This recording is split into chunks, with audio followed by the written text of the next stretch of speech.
Welcome to SportsBeat KC, the Kansas City Star's daily sports podcast. It's Monday, May 10th, and I'm Blair Kirchhoff.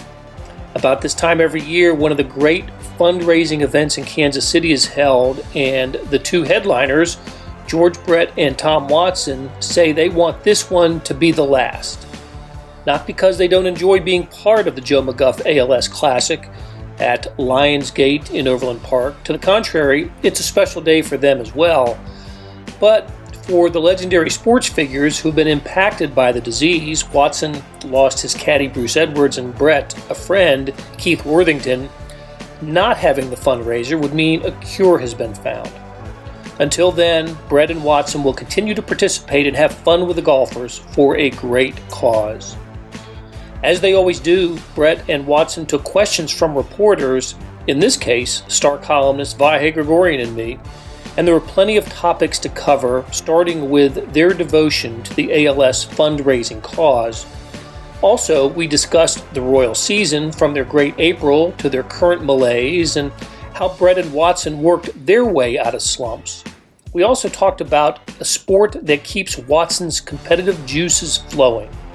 My favorite part of this is when Tom and George speak to each other about sports and other topics. So, let's get started talking to Kansas City sports legends George Brett and Tom Watson. 39 years, that doesn't seem that long, but it's been a long haul. We've seen progress. I think this tournament does a lot of good for the people in the Midwest that contact this disease, and makes their lives a little bit easier, not only for the patient, but the people surrounding the patient. To be honest with you, I'm tired of having the tournament. I want to find a cure for ALS, and that's why we're all here. We started something. I came up with an idea after the Ice Bucket Challenge. I was doing a PSA at the house and doing some videos for ALS at the house one day. And we were done, and all of a sudden I said, no, hold on, I got an idea. And my son had made me a little, in high school, Dylan made me a little ceramic bucket. And like everybody else in the world, you come home and you take your change and you throw it in the bucket. So all of a sudden I came up with this idea. I said, Lindsay, we should come up with a thing, change for ALS. And I got the bucket and I said, turn the camera on, and I started reaching in and I grabbed all this money and I kept dropping it. Just kept dropping it. And so we've come up with a fundraising idea, change the number 4, which ironic, Lou Gehrig's number, for ALS. And that day I took all that money to the bank and I threw it in one of those counters. And I think I raised, it was $692. It was like 3 years of change. I mean, I could barely lift the bucket, let alone, and then I ended up putting in these sandwich bags, those Ziplocs. And then I put it in a regular duffel bag, and I couldn't even lift it, And I ended up depositing $692 in my bank account, and then I wrote a check to ALS for $692. And so we decided that maybe we could do a national campaign on change for ALS, where everybody that does that. Today, a lot of people are coming in, and I brought my change today and I put it in a bucket. And if everybody does that, could you imagine the amount of money we could raise for ALS? I mean, it might, the Ice Bucket Challenge was great. That was $100 to pour a bucket of ice water over your head. But if everybody gave all their change to ALS, maybe we could help find a cure. And that's the one thing that I'm most excited about, is now we have a fundraiser that could go national. And I'm so excited about Major League Baseball having Lou Gehrig night in every Major League stadium this year. That's going to bring a lot of awareness to it. I think every Major League locker room, when guys get to the locker room, they always have change.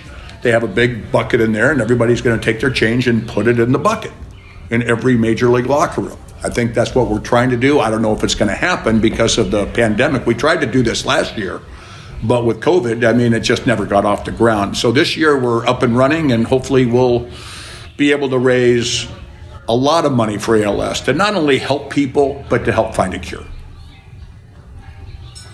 And that's why I'm here. So get your change out of your pocket. Right. Everybody. Put it in a jar and keep it, and then give it away. Give it to this program. Wonderful program. Getting back to defining ALS. ALS is defined as an orphan disease. An orphan disease meaning that it doesn't affect a lot of people like cancer or heart disease, diabetes. I think the number the last time I saw was about an average of 30,000 people in our country have ALS. The difference is that with cancer and heart disease and diabetes, there are cures for it. There are many types of cancer, there are cures for it. ALS, there's no cure. And that's why we still are here raising funds for the research and for Mid-America chapter of the ALS here to help those people who have it. Because you get the disease, it's a death sentence. And I saw it happen as George did with Keith Worthington. I saw it with my caddy Bruce Edwards. What it does to the body is awful. And what we're trying to do is, as I told Bruce before he died, I said to him, I'm going to continue to help raise funds until we find a cure for it. And like George said, I'm really tired of doing this every year. I want this never to happen again. I want the cure to happen. I want these researchers to come through and open the door, and so that people like Scott Smith, who are going to see today here, have real hope that they can get cured from it. We did with AIDS. AIDS. It took 11 or 12 years with AIDS, but they finally found a cure for AIDS. We need a cure for ALS in the worst way. It's meaningful for us that Joe McGuff's name is associated with this. What kind of fond memory of Joe? Yeah, I mean, he was. The one thing about Joe McGuff, I always thought he was very fair. If you're playing bad, I don't care if you're the star of the team or not. He would say, "Hey, he's not playing good right now, and as a result, the team's not winning." But he was very, very fair. He was very knowledgeable. He was a fun guy to be around. He always had humor.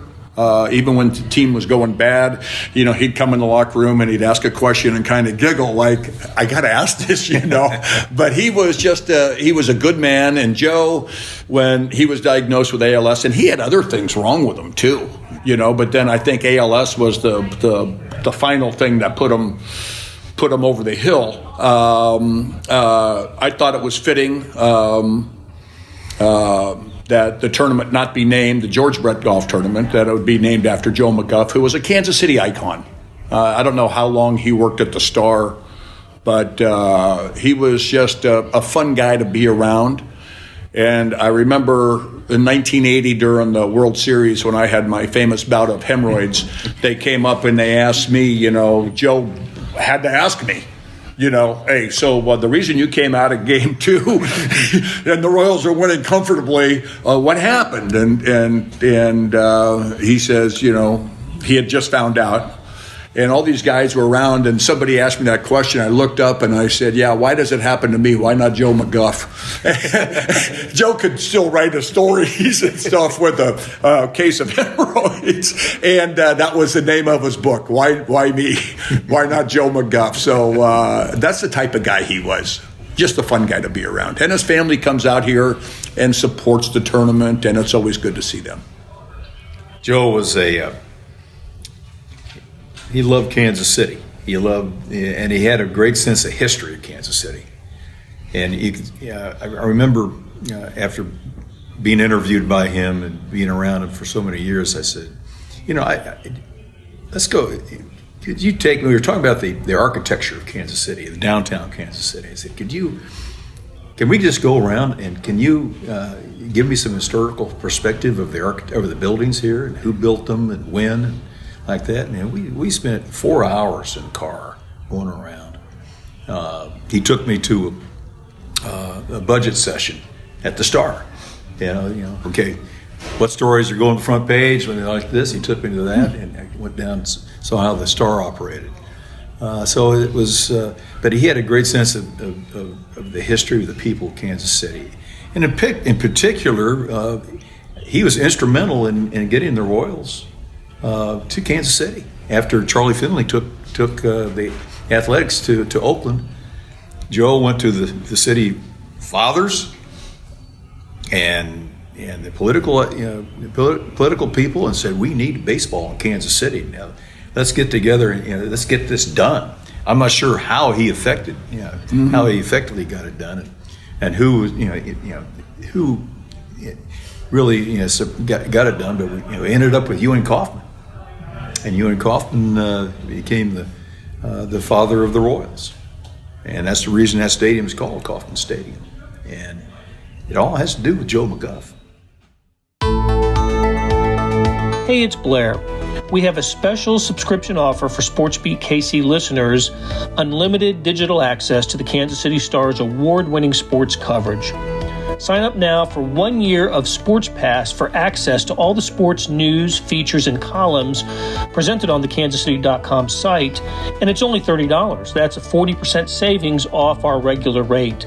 Your subscription will automatically renew after the initial term at $50 unless you tell us to cancel. Your subscription helps support the sports coverage of kansascity.com and the Kansas City Star, and that support has never been more important. Please visit kansascity.com/SportsBeat KC Offer to get this special offer. And as always, thanks for listening. For both of you, I was thinking about this. We didn't get to see you in person last year at this event. George, I know I spoke with you at one point about COVID itself and dealing with it, but I wonder what your sense is, to follow up on Colleen's point, of how COVID has affected the severity of the need for ALS help, but also just how each of you have kind of navigated the last year yourselves, trying to get through that crazy time of feeling the pandemic at every turn. I got to know my wife a lot better.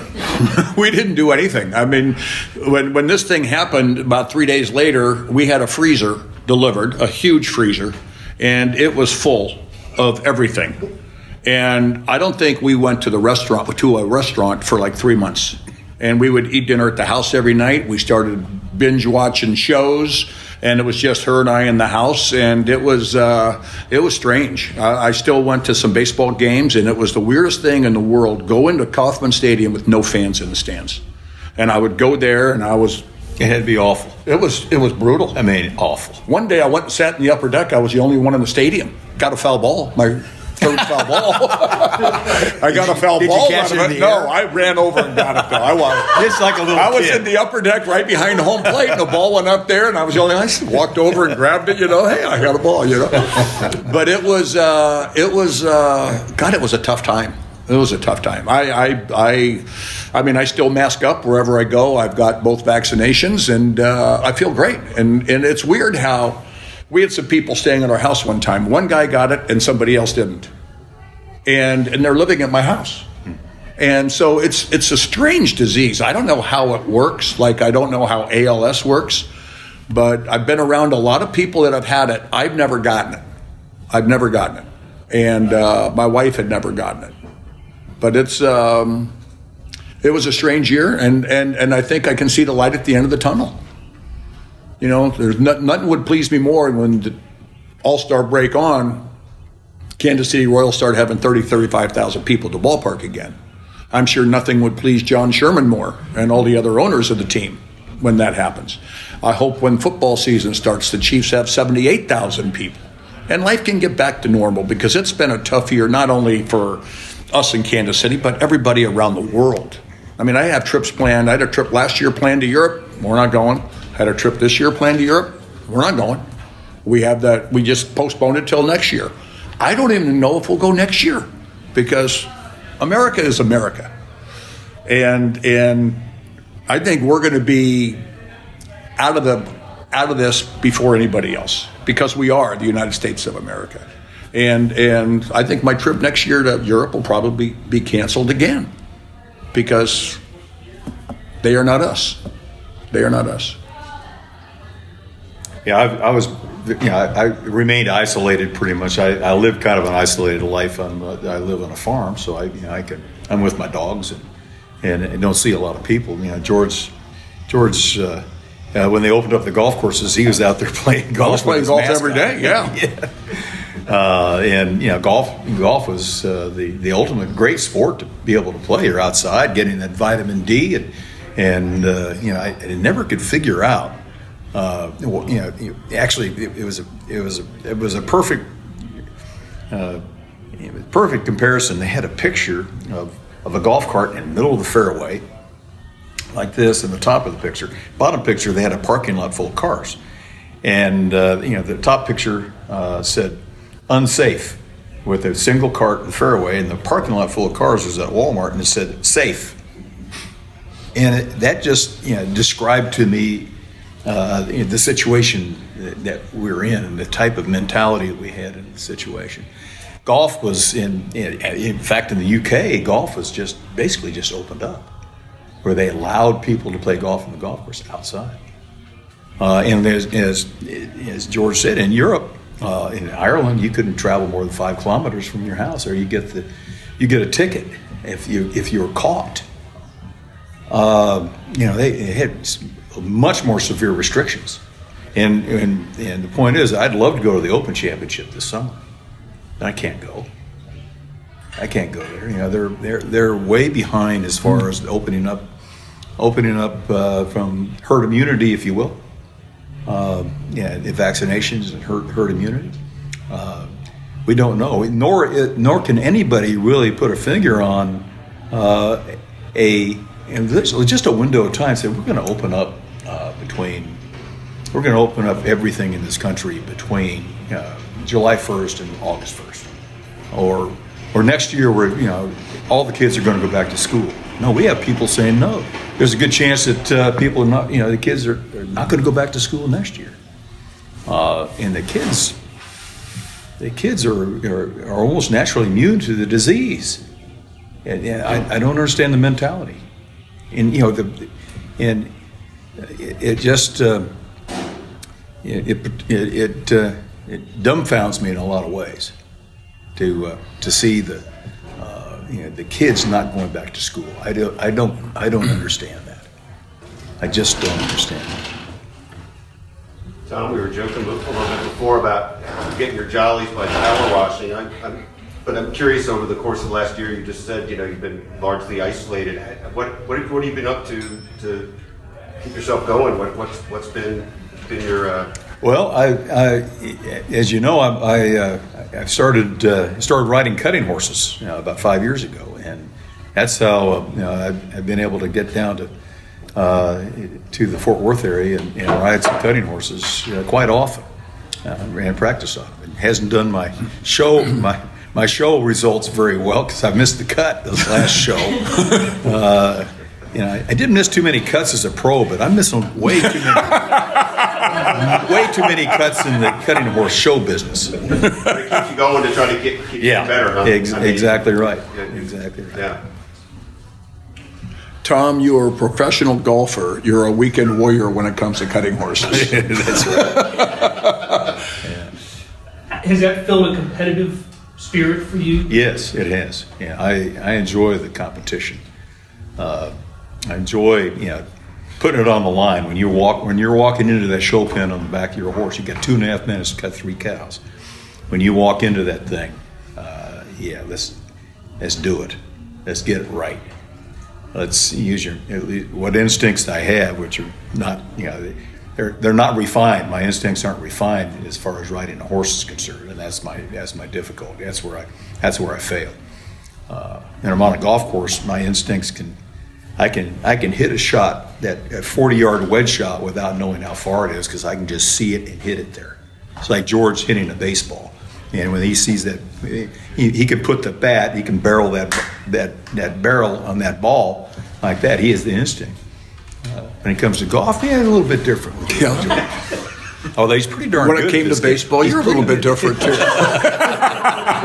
When you came out and took batting practice with us, I saw a few of these. You'd hit it off the end or get jammed, and you go, damn! God, does that sting? Some of my golf shots, I do that. God, did that hurt? Hal McRae was the manager then. They asked him, what do you guys ask him? What do you think of Watson's swing? And he just kind of goes, He shakes his head. What swing? It's kind of like Stan Thirst, my old pro. He was asked about it. One of his members' swing, and he just jokes, "What swing?" Like that. George, how about the Royals? He brought up Stan Thirsk. When you learn to swing easy, you'll learn to live with the added distance. That's right. That's what he would owe. Every time I'd play with him and Charlie Lewis over at Mission Hills, I'd play golf. First hole, I'd get up and I'd swing, and he thought I swung too hard. He'd say, "George, when you learn to swing easy, you'll learn to live with the added distance." I think right now the Royals are swinging too hard. They're trying to do more than they're capable of doing, and it's like any team that goes into a slump, You're trying too hard. they just you get to try too hard. I've watched every game, and that's what it is. When you're winning, it's easy because everybody's contributing. Now nobody's contributing, and everybody's trying to be the guy to get them over the hump. And as a result, you try too hard. I always said, don't try harder, try easier. And all the line drives are going right at the the and then you get frustrated, frustrated because your team loses. You don't mind lining out if the team wins, but every time you lose, you say, "God, we hit 9 balls hard and we scored 1 run." If you win 4-2 and you hit 9 balls hard, you don't say that. Hey, we played the game right. We moved runners over. We got big hits. Our pitching was great, but it seemed like early in the year, starting pitching was a little shaky. Bullpen was great, and they were doing enough offensively to win. And now it's to a point where the starting pitching has been better. You still have some bad outings once in a while, but the bullpen's kind of letting them down in some situations. And now everybody's just trying to do more than they're capable with a bat in their hand. And as a result, you lose 8 in a row. Hopefully the day off, everybody will take a deep breath. I know Whit Merrifield's out playing golf today somewhere, and he and Keller and some of the boys will be out playing golf somewhere, and they'll get on the plane, fly to wherever they're flying, and have a nice day off to kind of just regroup. I'm sure they were flying high coming home. Oh, God, we just went on a 10-day road trip, and we're in first place by 2 or 3 games, and we got Cleveland, big series, the White Sox, big series, then you get swept by those 2 teams. It was devastating to them. It had to be devastating. But I think Mike Matheny's doing a good job. He'll keep them upbeat, and I just think the day off's going to do them a lot of good. It is funny for both of you. I mean, you've had unbelievable success, but also you've known slumps of your own, and I don't know if from this distance you have a notion of how to advise anybody on dealing with that. But what would it be? It's try easier, not harder for me. And think positive. You just got to think positive. I mean, you're 1 for 15, and you go to the ballpark that day and you say, "Today's the day. Today's the day. I'm going to get them." It's a mindset. A lot of it's a mindset, isn't it? You got to do with the tools that are working for you, and sometimes none of the tools are working, so you really just have to scramble and find out the best way to score. I mean, that's I always had the ability to score when I was playing badly. I just wouldn't allow myself to turn that bogey into a double bogey. It killed me, and that was my attitude. And I tried too hard. I mean, I got really frustrated with the game for many years, starting in the mid '80s until in the early '90s, and my game my golf game just went a little bit south. Didn't win.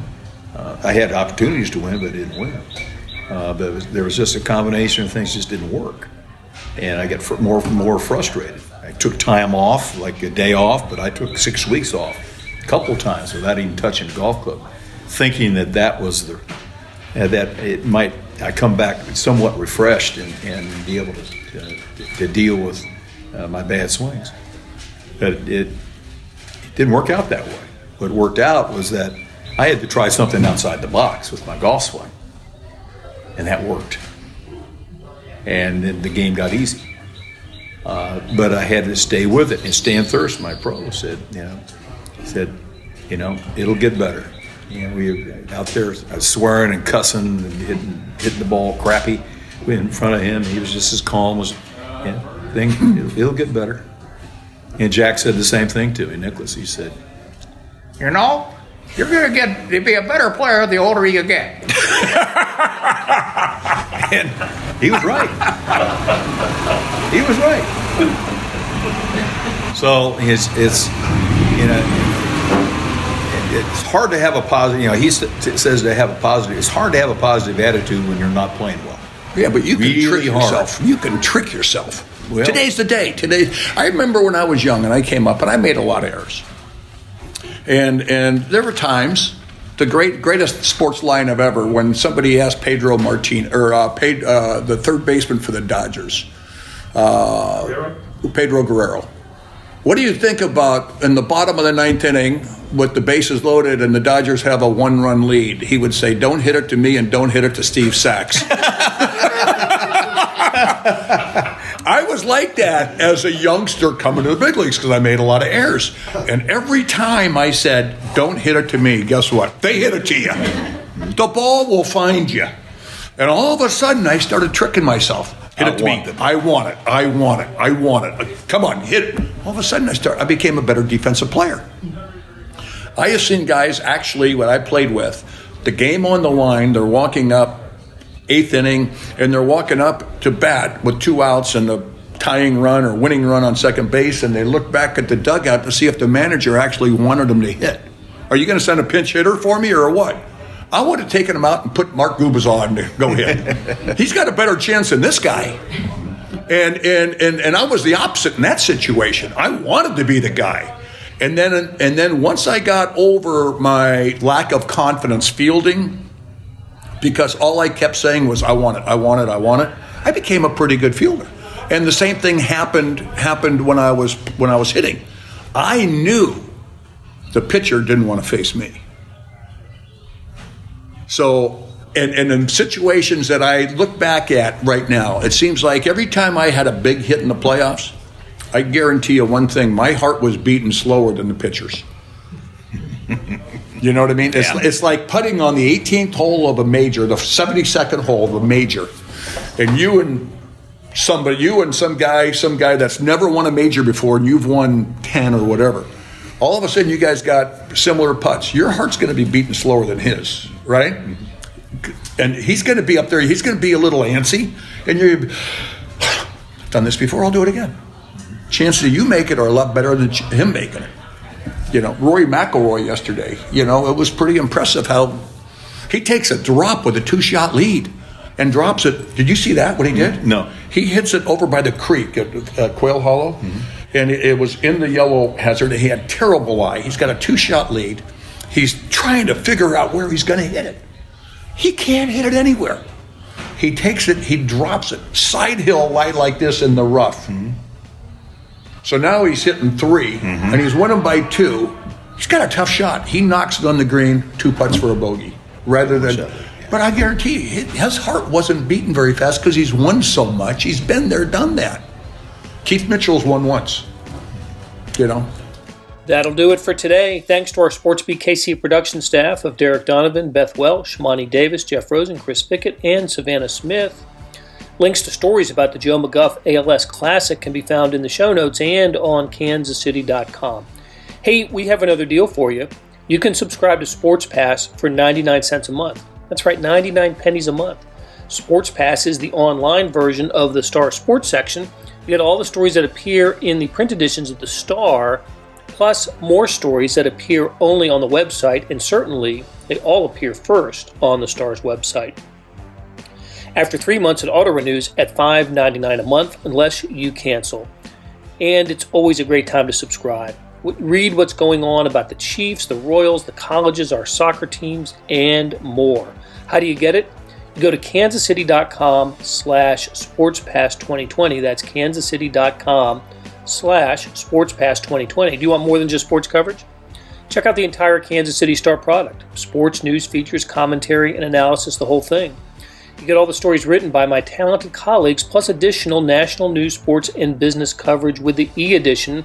The details for all of these deals can be found at account.kansascity.com/subscribe. And If you're having trouble hunting down any of those offers, send me an email, bkirkhoff@kcstar.com, and I'll get you to the right place. So whether it's the Sports Pass or the full subscription, you're getting and supporting the best sports and news coverage in Kansas City and helping us produce programs like SportsBeat KC. Thanks for listening. We'll be back on Tuesday with another episode.